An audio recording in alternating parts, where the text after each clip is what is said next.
A rainha de Inglaterra que se convertera aos ensinos de Wycliffe era uma princesa boêmia e por influência as obras do reformador foram também amplamente divulgadas no seu país natal. Lúcio lera com interesse estas obras. Cria que o seu autor era cristão sincero e inclinava-se a considerar favoravelmente as reformas que advogava Lúcio, enquanto não soubesse entrar no caminho que o levaria para longe de Roma. Dois heróis da Idade Média. O Evangelho foi implantado na Boêmia já no século IX. A Bíblia achava-se traduzida e o culto público é celebrado na língua do povo, mas à medida que aumentava o poderio do Papa, obscurecia-se a palavra de Deus. Gregório VII, que tomara sobre si o abater o orgulho dos reis, não tinha menos intenções de escravizar o povo. De acordo com isto, expediu uma bula proibindo que o culto público fosse dirigido na língua boêmia. O Papa declarava ser agradável ao Omnipotente que o seu culto fosse celebrado em língua desconhecida e que muitos males e heresias haviam surgido por não se observar esta regra. Assim, Roma decretava que a luz da palavra de Deus se extinguisse e o povo fosse encerrado em trevas. O céu havia provido outros fatores para a preservação da Igreja. Muitos dos valdenses e albigenses, expulsos pela perseguição dos seus lares na França e Itália, foram para a Boêmia. Embora não ousassem ensinar abertamente, trabalhavam zelosamente em segredo. Assim se preservou a verdadeira fé de século para século. Antes dos dias de Lúcio, houve na Boêmia homens que se levantaram para condenar abertamente a corrupção na Igreja e a dissolução do povo. Os seus trabalhos despertaram um interesse que se estendeu largamente. Suscitaram-se os temores da hierarquia e iniciou-se a perseguição contra os discípulos do Evangelho, compelidos a fazer o seu culto nas florestas e montanhas.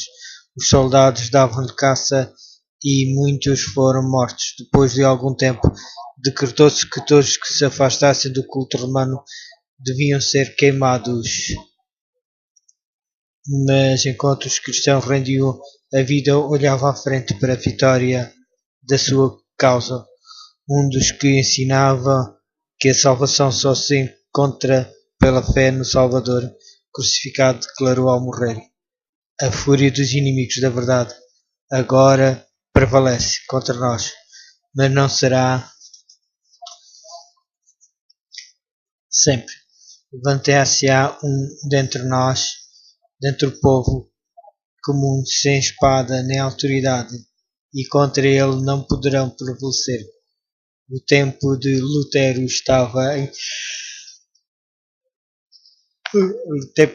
ainda estava muito distante, mas já se erguiam alguém cujo testemunho contra Roma balaria as nações. João Lúcio era de humilde nascimento e cedo ficou órfão pela morte do pai. Sua piedosa mãe, considerando a educação e o temor de Deus como a mais valiosa das posses, procurou assegurar esta herança para o filho. Lúcio estudou na escola da província, passando depois para a Universidade de Praga, onde teve admissão gratuita como estudante pobre. Foi acompanhado na viagem por sua mãe, viúva e pobre. Não possuía dádiva nem riquezas mundanas para conferir ao filho, mas aproximando-se eles da grande cidade, ajoelhou-se ela ao lado do jovem sem pai e evocou-lhe a bênção do Pai Celestial. Pouco imaginara aquela mãe como deveria a sua oração ser atendida. Na universidade, logo se distinguiu pela sua incansável aplicação e rápidos progressos. Enquanto a vida irrepreensível em modos afáveis e simpáticos, lhe conquistaram a estima geral. Era sincero, adepto da Igreja de Roma e fervorosamente buscava as bênçãos espirituais que ela professava conferir. Na ocasião de um jubileu foi à confissão, pagou as últimas poucas moedas dos seus minguados recursos e tomou parte nas procissões, a fim de poder participar da absolvição prometida. Depois de completar o curso colegial, entrou para o sacerdócio e, atingindo rapidamente a eminência, foi logo chamado para a corte do rei. Tornou-se também professor e, mais tarde, reitor da universidade em que recebera educação. Em poucos anos, o humilde estudante que se educara por favor tornou-se o orgulho do seu país e seu nome teve fama em toda a Europa.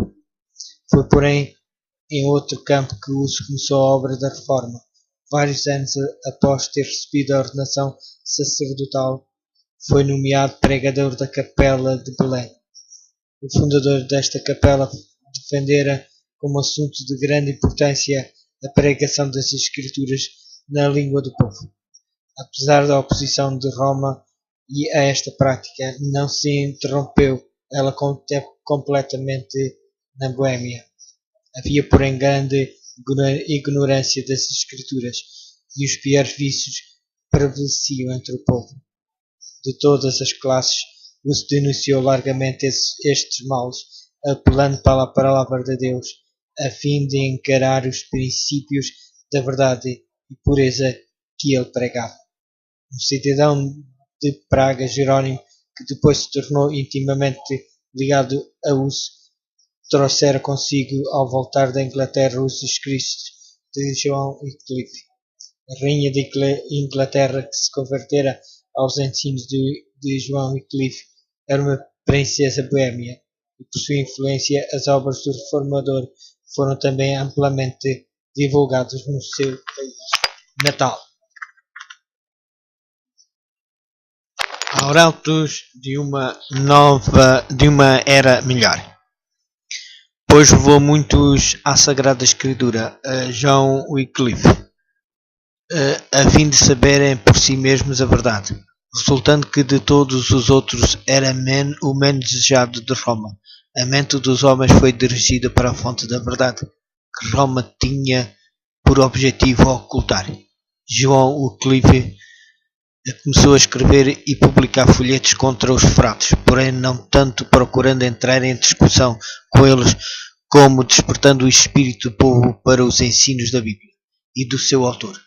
Declarava ele que o poder do perdão ou excomunhão não possuía o Papa, em maior grau do que os sacerdotes comuns, e que ninguém pode ser verdadeiramente excomungado se primeiramente não tiver trazido para si a condenação de Deus.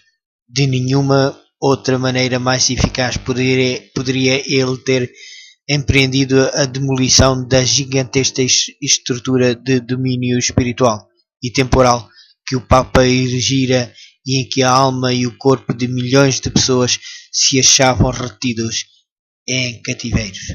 De novo foi Wycliffe chamado para defender os direitos da coroa inglesa contra as usurpações de Roma, e sendo designado embaixador real, passou 2 anos na Holanda em conferência com os emissários do Papa. Ali entrou em contacto com eclesiásticos da França, Itália e Espanha, e teve a oportunidade de devassar os bastidores e informar-se de muitos fatos que lhe teriam permanecido ocultos na Inglaterra. Aprendeu muita coisa que o orientaria nos seus trabalhos posteriores. Naqueles representantes da corte papal lia ele o verdadeiro caráter e objetivo da hierarquia. Voltou para a Inglaterra a fim de repetir mais abertamente e com maior zelo os seus ensinos anteriores, declarando que a cobiça, o orgulho e o engano eram os deuses de Roma. Num dos seus folhetos disse ele, falando do Papa e dos seus coletores: retiram do nosso país os meios de subsistência dos pobres e muitos milhares de marcos anualmente do dinheiro do rei para sacramentos e coisas espirituais, o que é amaldiçoada heresia de Simónia, e fazem com que toda a cristandade consista nesta heresia e a mantenha. E na verdade, ainda que o nosso reino tivesse uma gigantesca montanha de ouro, e nunca homem algum dali tirasse, a não ser somente o coletor deste orgulhoso e mundano sacerdote, com o tempo ela se esgotaria, pois sempre ele tira dinheiro do nosso país e nada devolve, a não ser a maldição de Deus pela sua simonia. Logo depois da sua volta à Inglaterra, Wycliffe recebeu do rei a nomeação para a reitoria de Lutero. Isto correspondia a uma prova de que o monarca pelo menos não se desagradara da sua maneira franca no falar. A influência de João Wycliffe foi sentida no moldar a ação da corte, bem como a crença da nação. Os trovões papais logo se desencadearam contra ele. 3 bulas foram expedidas para a Inglaterra, para a Universidade, para o rei e para os prelados, ordenando todas as medidas imediatas e decisivas para fazer silenciar o encenador de heresias. Antes da chegada das bulas, porém, os bispos, no seu zelo, intimaram Wycliffe a comparecer perante eles para julgamento. Entretanto, 2 dos mais poderosos príncipes do reino acompanharam-no ao tribunal, e o povo, rodeando o edifício e invadindo, intimou de tal maneira os juízes que o processo foi temporariamente suspenso, sendo-lhe permitido ir sem paz. Um pouco mais tarde faleceu Eduardo III, a quem, na sua idade avançada, os prelados estavam procurando influenciar contra o reformador, e o anterior protetor de Wycliffe tornou-se regente do reino. Mas a chegada das bulas papais trazia para toda a Inglaterra a ordem peremptória de prisão e encarceramento do herege. Estas medidas indicavam de maneira direta a fogueira. Parecia certo que Wycliffe logo deveria cair vítima da vingança de Roma. Mas aquele que declarou outrora a alguém: "Não temas, eu sou teu escudo", de novo estendeu a mão para proteger o seu servo. A morte veio não para o reformador, mas para o pontífice que lhe decretara a destruição. Gregório XI morreu e dispersaram-se os eclesiásticos que se haviam reunido para o processo de Wycliffe. A providência de Deus encaminhou ainda mais os acontecimentos para dar oportunidade ao desenvolvimento da reforma. A morte de Gregório foi seguida da eleição de 2 papas rivais, 2 poderes em conflito, dizendo-se cada um infalível, e exigiam agora obediência. Cada qual apelava para os fiéis a fim de o ajudarem a fazer guerra contra o outro, encarecendo as suas exigências com terríveis anátemas contra os adversários e promessas de recompensas no céu aos que apoiavam esta ocorrência. Enfraqueceu grandemente o poderio do papado. As fações rivais fizeram tudo o que podiam para atacarem uma a outra. E durante algum tempo Wycliffe teve repouso. Anátemas e recriminações voavam de um para o outro papa, e derramava-se torrentes de sangue para sustentar as suas pretensões em conflito. Crimes e escândalos inundavam a igreja durante este tempo. O reformador, no silencioso retiro da sua paróquia de Lutero, estava trabalhando diligentemente para dos papas contentores dirigir os homens a Jesus, o príncipe da paz. O cisma, com toda a contenda e corrupção que produziu, preparou o caminho para a reforma, habilitando o povo a ver o que o papado realmente era. Num folheto que publicou sob o cisma dos papas, Wycliffe apelou para o povo, a fim de que considerasse se esses dois sacerdotes estavam a falar a verdade, quando se condenavam um ao outro como o anticristo. Deus, disse ele, não mais quis consentir que o demónio reinasse em um único sacerdote, mas fez divisão entre dois, de modo que os homens em nome de Cristo possam mais facilmente vencê-los a ambos. Wycliffe, a exemplo do seu mestre, pregou o Evangelho aos pobres, não contente com espalhar a luz nos lares humildes da sua própria paróquia de Lutero, concluiu que ela deveria ser levada a todas as partes da Inglaterra. Para realizar isto, organizou um corpo de pregadores, homens simples e dedicados, que amavam a verdade e nada desejavam tanto como a propagá-la. Estes homens iam por toda a parte, ensinando nas praças, nas ruas das grandes cidades e nos atalhos do interior. Procuravam os idosos, os doentes e os pobres e desvendando-lhes as alegres novas da graça de Deus. Como professor de teologia em Oxford, pregou a palavra de Deus nos salões da universidade. Tão fielmente apresentava ele a verdade aos estudantes sob a sua instrução, que recebeu o título de doutor do Evangelho. Mas a maior obra da vida de João deveria ser a tradução das Escrituras para a língua inglesa, num livro sobre a verdade e sentido das Escrituras, e exprimiu a intenção de traduzir a Bíblia de maneira que todos na Inglaterra pudessem ler na língua materna as maravilhosas obras de Deus. Subitamente, porém, interromperam-se as suas atividades. Embora não tivesse ainda 60 anos de idade, o trabalho incessante, o estudo e os assaltos dos inimigos haviam posto à prova as suas forças, tornando-o prematuramente velho. Foi atacado de perigosa enfermidade. A notícia disto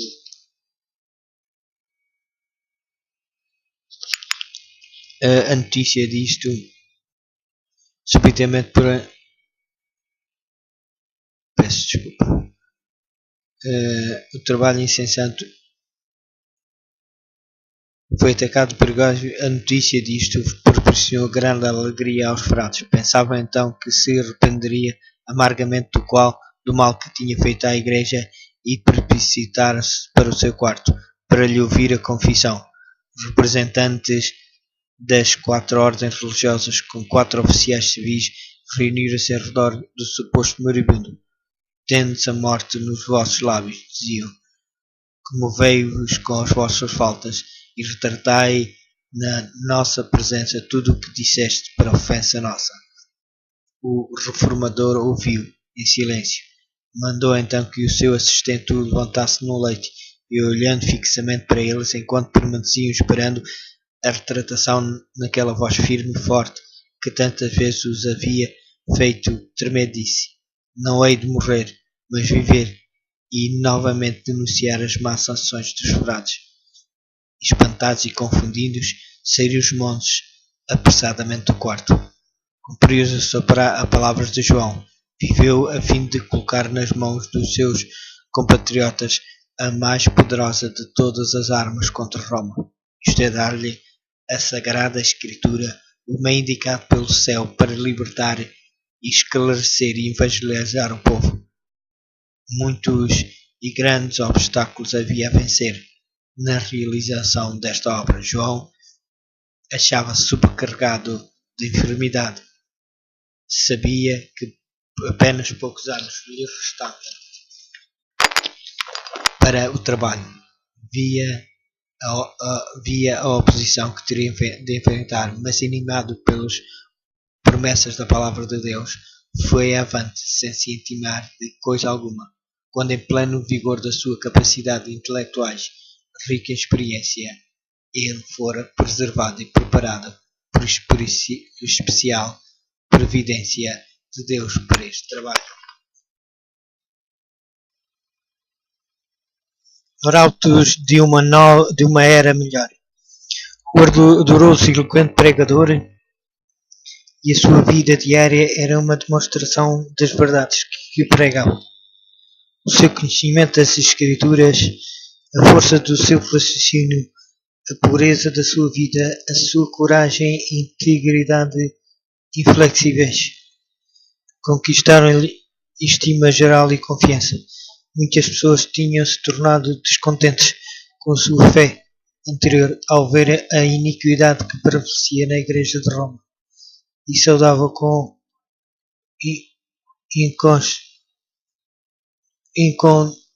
a iniquidade incontida alegria as verdades expostas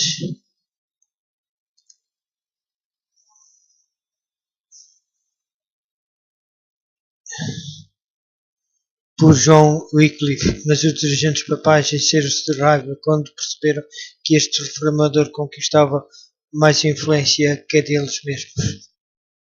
John Wycliffe era perspicaz, descobridor de erros e atacou destemidamente muitos abusos sancionados pela autoridade de Roma.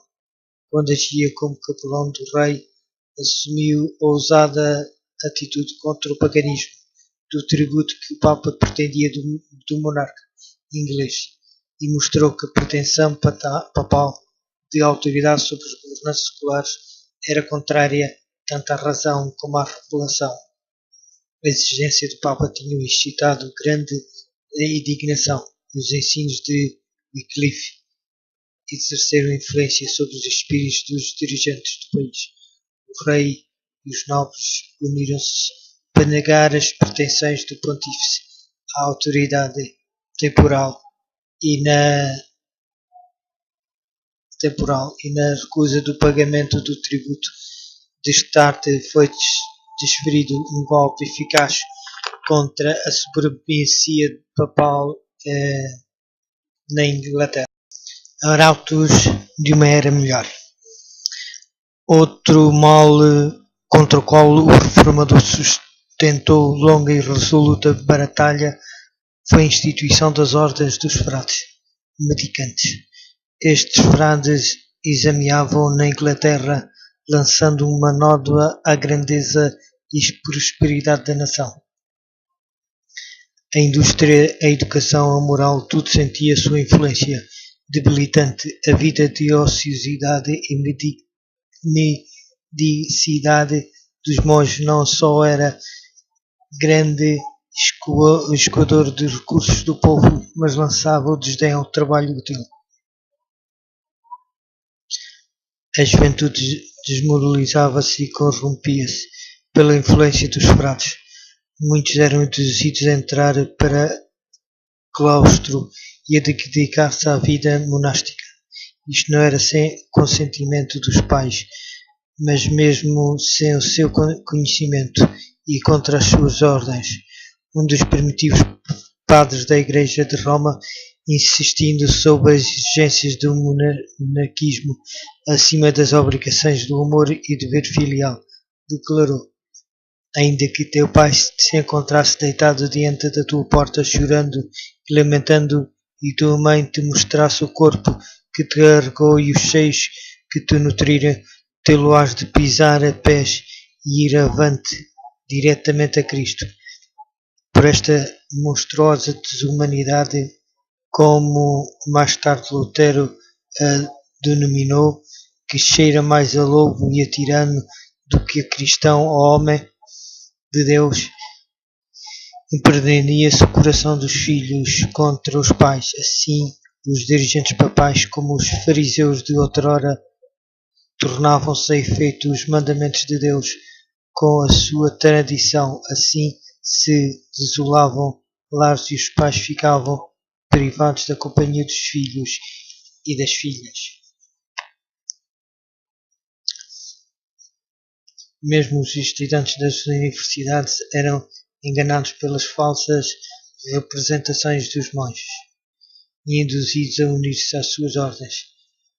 Muito mais tarde se arrependiam deste passo, vendo que haviam prejudicado a sua própria vida e causado tristeza aos pais. Mas uma vez presos na armadilha, era-lhes impossível obter a liberdade. Muitos pais, temendo a influência dos monges, recusavam-se a enviar os filhos às universidades. Houve assinalada redução no número de estudantes que frequentavam as grandes universidades, os grandes centros de ensino. As escolas feneciam e prevalecia a ignorância. O Papa conferia a esses monges a faculdade de ouvir confissões e conceder perdão. Isto tornou-se fonte de grandes males, inclinados a aumentar os seus lucros. Os frades estavam tão dispostos a conceder a absolvição que criminosos de todas as espécies a eles recorriam e, como resultado, aumentavam rapidamente os vícios mais detestáveis. Os doentes e os pobres eram deixados a sofrer, enquanto os donativos, com ameaças, exigiam esmolas do povo, denunciando a impiedade dos que retivessem os donativos das suas ordens. Apesar da sua profissão de pobreza, a riqueza dos frades aumentava constantemente. Os seus suntuosos edifícios e lautas mesas tornavam mais notória a pobreza crescente da nação, enquanto despendiam tempo luxo e prazeres.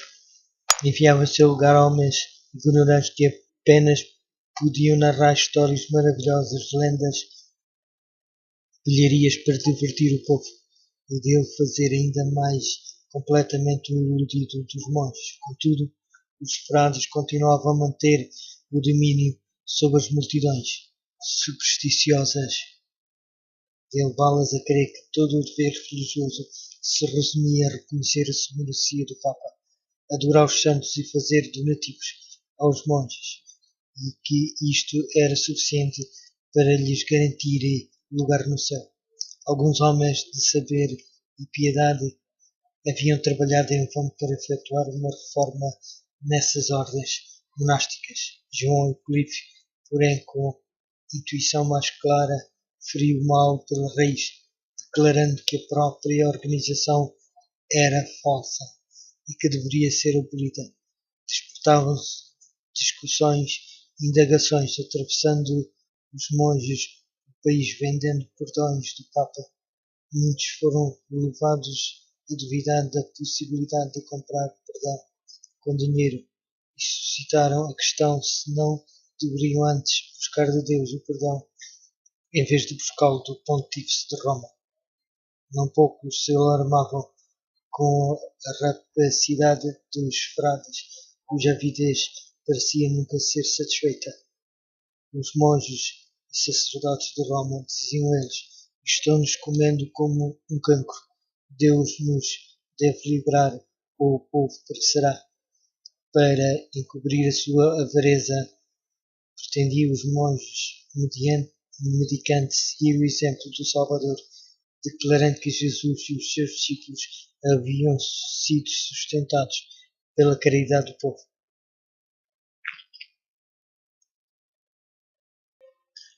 Os meninos valdenses eram educados como missionários, exigindo-se primeiramente de cada um que tivesse a expectativa de entrar para o ministério, aquisição de experiência como evangelista. Cada um deveria servir 3 anos em algum campo missionário antes de assumir o encargo de uma igreja no seu país. Este serviço, exigindo logo de começo renúncia e sacrifício, era a introdução apropriada à vida pastoral, naqueles tempos que punham à prova a alma. Os jovens que recebiam a ordenação para o sagrado ministério viam diante de si não a perspectiva de riqueza e glória terrestre, mas uma vida de trabalhos e perigos, e possivelmente o destino de mártir. Os missionários iam de 2 em 2, como Jesus ia enviar os seus discípulos. Cada jovem tinha usualmente por companhia um homem de idade e experiência, achando-se aquele sob a orientação do companheiro que ficava responsável pelo seu ensino e cuja instrução se esperava que seguisse. Estes cobreiros não estavam sempre juntos, mas muitas vezes se reuniam para orar e aconselhar-se, fortalecendo-se assim mutuamente na fé. Tornar conhecido o objetivo da sua missão seria assegurar a derrota. Ocultavam, portanto, cautelosamente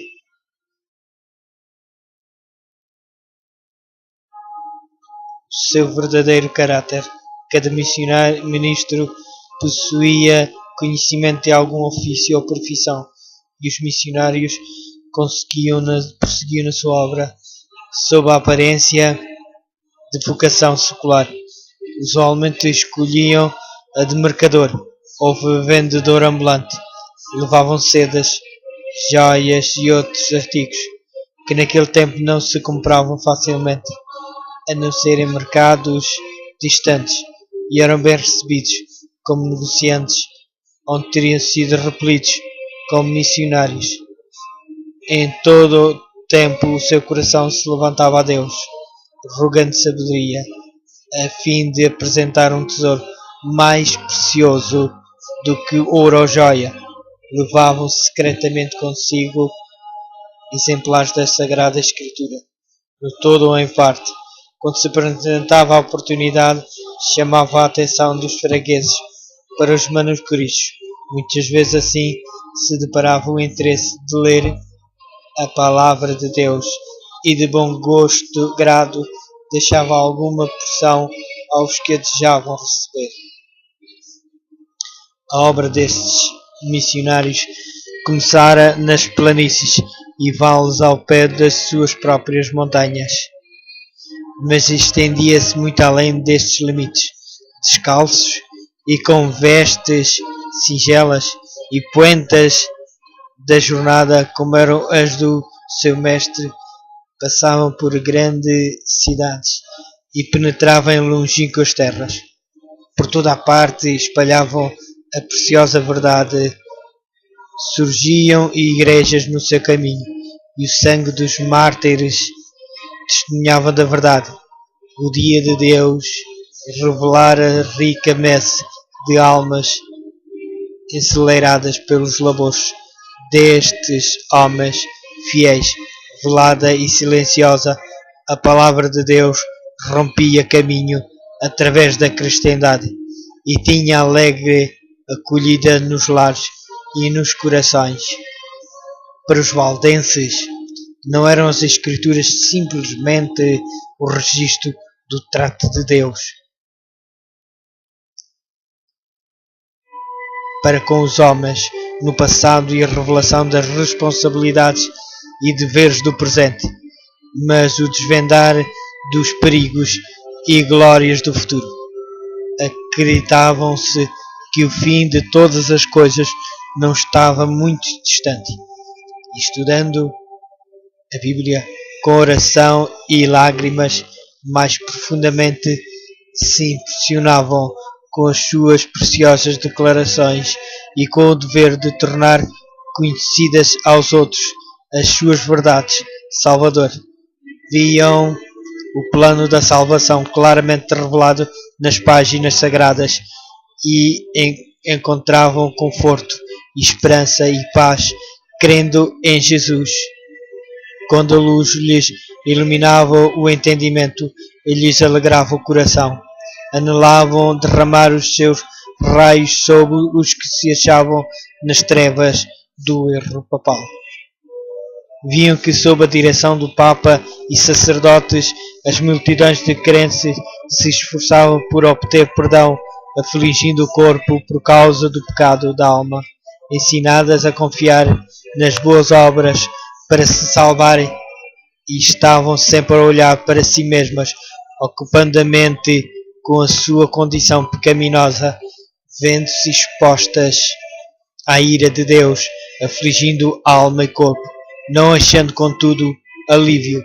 Almas conscienciosas eram de estarte enredadas pelas doutrinas de Roma. Milhares de crentes abandonava amigos e parentes, passando a vida nas celas dos conventos, por meio de frequentes jejuns e cruéis açoitamentos, por vigílias à meia-noite, prostrantes horas cansativas sobre as lajes frias e úmidas das suas lúgubre habitação, por longas peregrinações, penitências, humilhantes e terrível tortura, milhares de almas procuravam baladamente obter a paz da consciência, oprimidos por uma intuição de pecado e perseguidos pelo temor da ira vingadora de Deus. Muitos continuavam a sofrer até que a natureza exausta se rendia e sem um resquido de luz ou esperança baixavam à sepultura. Os valdenses ansiavam por partir a estas almas famintas o pão da vida, revelar-lhes as mensagens de paz das promessas de Deus e apontar-lhes a Jesus como única esperança de salvação. Tinham por falsa a doutrina de que as boas obras podem expiar a transgressão da lei de Deus. A confiança nos méritos humanos faz perder de vista o amor infinito de Cristo. Jesus morreu como sacrifício pelo homem, porque a raça caída nada pôde fazer para se recomendar a Deus. Os méritos de um Salvador crucificado e ressurgido são fundamento da fé cristã. A dependência da alma para com Jesus é tão real e a sua união com Ele deve ser tão íntima como a de um membro para com o corpo, ou da vara para com a videira. Os ensinos dos papas e dos sacerdotes ali haviam levado os homens a considerar o caráter de Deus e mesmo de Cristo como severo, sombrio e repelente. Representava-se o Salvador tão destituído de simpatia para com o homem no seu estado decaído, que deveria ser invocada a mediação de sacerdotes e de santos, aqueles cuja mente fora iluminada pela palavra de Deus, anelavam guiar a Jesus estas almas como seu compassivo e amante Salvador, que permanece de braços estendidos a convidar todos a irem a Ele com o seu fardo de pecados, os seus cuidados e fadigas. Almejavam remover os obstáculos que Satanás havia acumulado para que os homens não pudessem ver as promessas e ir diretamente a Deus, confessando os pecados e obtendo perdão e paz.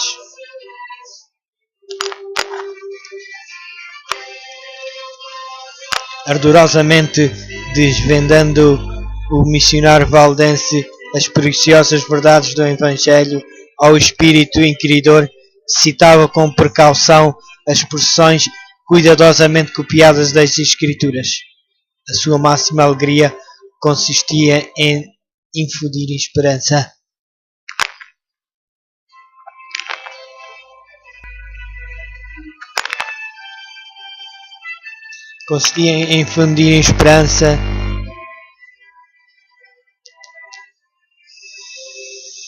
A alma conscienciosa, ferida pelo pecado e que não somente podia ver um Deus de vingança esperando para executar a justiça com lábios trêmulos e olhos lacrimosos, muitas vezes com os joelhos curvados, expunha a seus irmãos as preciosas promessas que revelam a única esperança do pecador. Assim a luz da verdade penetrava em muita alma obscurecida, fazendo recuar a nuvem lúgubre até que o sol da justiça resplandecesse no coração, trazendo a saúde nos seus raios. Dava-se a miúdo o caso de alguma porção das Escrituras ser lida várias vezes, desejando o ouvinte que fosse repetida como se quisesse assegurar-se de que ainda que tinha ouvido bem. Em especial, desejava-se de maneira ávida a repetição destas palavras: O sangue de Jesus Cristo, seu Filho, nos purifica de todo o pecado.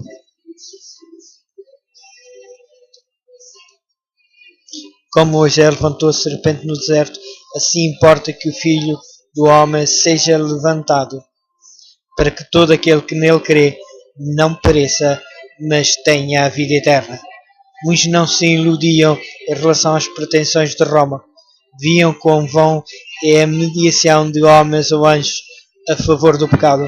Raiando-lhes vã é a mediação de homens ou anjos a favor, raiando-lhes na mente a verdadeira luz, exclamavam com regozijo: Cristo é o meu sacerdote, o seu sangue é o meu sacrifício, o seu altar é o meu confessionário.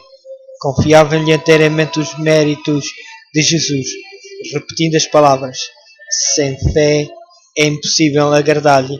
Nenhum outro nome há dado entre os homens pelo qual devamos ser salvos. Os ministros valdenses eram educados como missionários, exigindo-se primeiramente de cada um que tivesse a expectativa de entrar para o ministério aquisição de experiência como evangelista. Cada um deveria servir 3 anos em algum campo missionário antes de assumir o encargo de uma igreja no seu país. Este serviço exigindo logo de começo renúncia e sacrifício era a introdução apropriada à vida pastoral naqueles tempos que punham à prova a alma.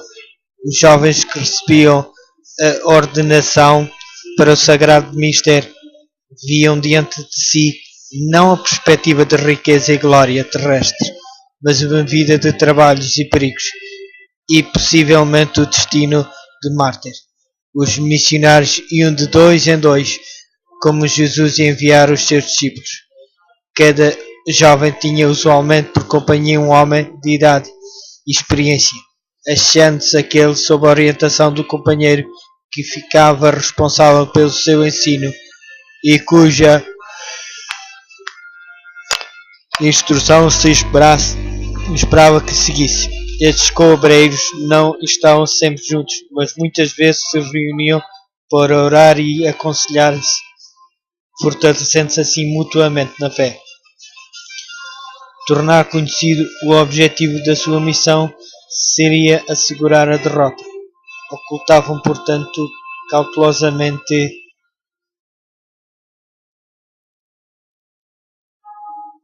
o seu verdadeiro caráter.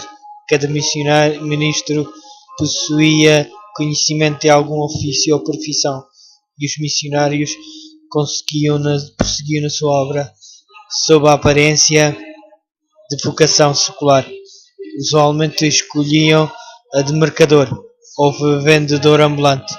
Levavam sedas, joias e outros artigos que naquele tempo não se compravam facilmente, a não ser em mercados distantes, e eram bem recebidos como negociantes, onde teriam sido repelidos como missionários. Em todo o tempo o seu coração se levantava a Deus, rogando sabedoria, a fim de apresentar um tesouro mais precioso do que ouro ou joia. Levavam secretamente consigo exemplares da Sagrada Escritura, no todo ou em parte.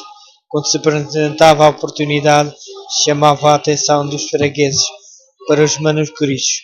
Muitas vezes assim se deparava o interesse de ler a palavra de Deus e de bom gosto, grado, deixava alguma porção aos que a desejavam receber. A obra destes missionários começara nas planícies e vales ao pé das suas próprias montanhas, mas estendia-se muito além destes limites. Descalços e com vestes singelas e poentas da jornada, como eram as do seu mestre, passavam por grandes cidades e penetravam em longínquas terras. Por toda a parte espalhavam a preciosa verdade. Surgiam igrejas no seu caminho, e o sangue dos mártires testemunhavam da verdade. O dia de Deus revelara rica messe de almas enceleradas pelos labores destes homens fiéis. Velada e silenciosa, a palavra de Deus rompia caminho através da cristandade e tinha alegre acolhida nos lares e nos corações. Para os valdenses, não eram as Escrituras simplesmente o registro do trato de Deus para com os homens no passado e a revelação das responsabilidades e deveres do presente, mas o desvendar dos perigos e glórias do futuro. Acreditavam-se que o fim de todas as coisas não estava muito distante.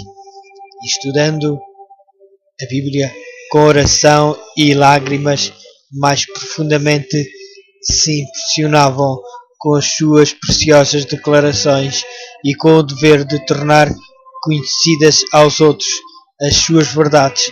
Salvador. Viam o plano da salvação claramente revelado nas páginas sagradas e encontravam conforto, esperança e paz crendo em Jesus. Quando a luz lhes iluminava o entendimento e lhes alegrava o coração, anelavam derramar os seus raios sobre os que se achavam nas trevas do erro papal. Viam que, sob a direção do Papa e sacerdotes, as multidões de crentes se esforçavam por obter perdão, afligindo o corpo por causa do pecado da alma, ensinadas a confiar nas boas obras para se salvarem, e estavam sempre a olhar para si mesmas, ocupando a mente com a sua condição pecaminosa, vendo-se expostas à ira de Deus, afligindo alma e corpo, não achando contudo alívio. Almas conscienciosas eram de starte enredadas pelas doutrinas de Roma. Milhares de crentes abandonavam amigos e parentes, passando a vida nas celas dos conventos, por meio de frequentes jejuns e cruéis açoitamentos, por vigílias à meia-noite, prostrantes horas cansativas sobre as lajes frias e úmidas das suas lúgubre habitação, por longas peregrinações, penitências, humilhantes e terrível tortura. Milhares de almas procuravam baladamente obter a paz da consciência, oprimidos por uma intuição de pecado e perseguidos pelo temor da ira vingadora de Deus. Muitos continuavam a sofrer até que a natureza exausta se rendia e, sem um resquido de luz ou esperança, baixavam à sepultura. Os valdenses ansiavam por partir a estas almas famintas o pão da vida, revelar-lhes as mensagens de paz das promessas de Deus e apontar-lhes a Jesus como única esperança de salvação. Tinham por falsa a doutrina de que as boas obras podem expiar a transgressão da lei de Deus. A confiança nos méritos humanos faz perder de vista o amor infinito de Cristo. Jesus morreu como sacrifício pelo homem, porque a raça caída nada pôde fazer para se recomendar a Deus. Os méritos de um Salvador crucificado e ressurgido são fundamento da fé cristã.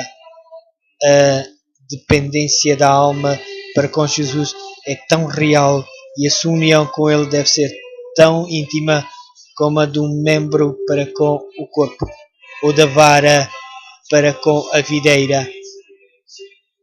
Os ensinos dos papas e dos sacerdotes ali haviam levado os homens a considerar o caráter de Deus e mesmo de Cristo como severo, sombrio e repelente.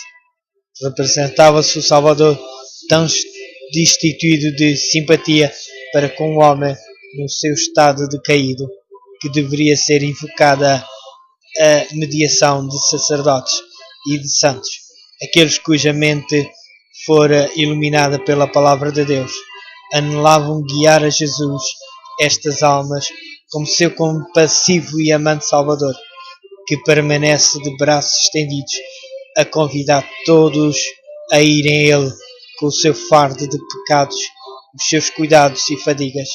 Almejavam remover os obstáculos que Satanás havia acumulado para que os homens não pudessem ver as promessas e ir diretamente a Deus, confessando os pecados e obtendo perdão e paz.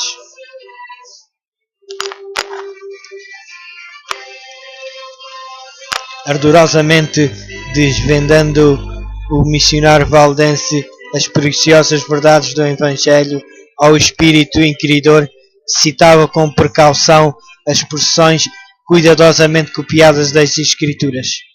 A sua máxima alegria consistia em infundir esperança.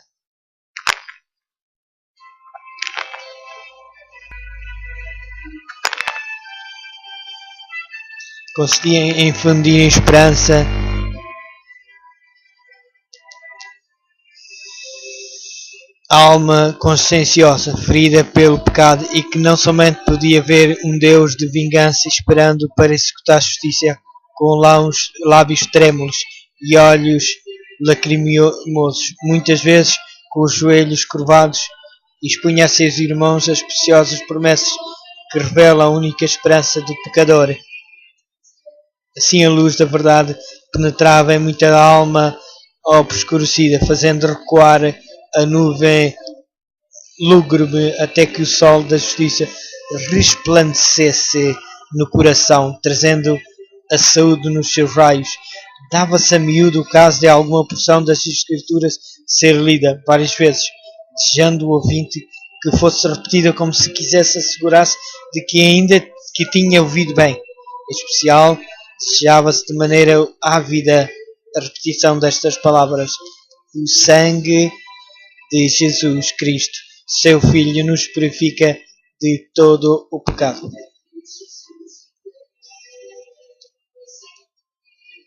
Como Moisés levantou a serpente no deserto, assim importa que o Filho do Homem seja levantado, para que todo aquele que nele crê não pereça, mas tenha a vida eterna. Muitos não se iludiam em relação às pretensões de Roma. Viam quão vão é a mediação de homens ou anjos a favor do pecado. Raiando-lhes vã é a mediação de homens ou anjos a favor, raiando-lhes na mente a verdadeira luz, exclamavam com regozijo: Cristo é o meu sacerdote, o seu sangue é o meu sacrifício, o seu altar é o meu confessionário. Confiavam-lhe inteiramente os méritos de Jesus, repetindo as palavras: sem fé é impossível agradar-lhe. Nenhum outro nome há dado entre os homens pelo qual devamos ser salvos.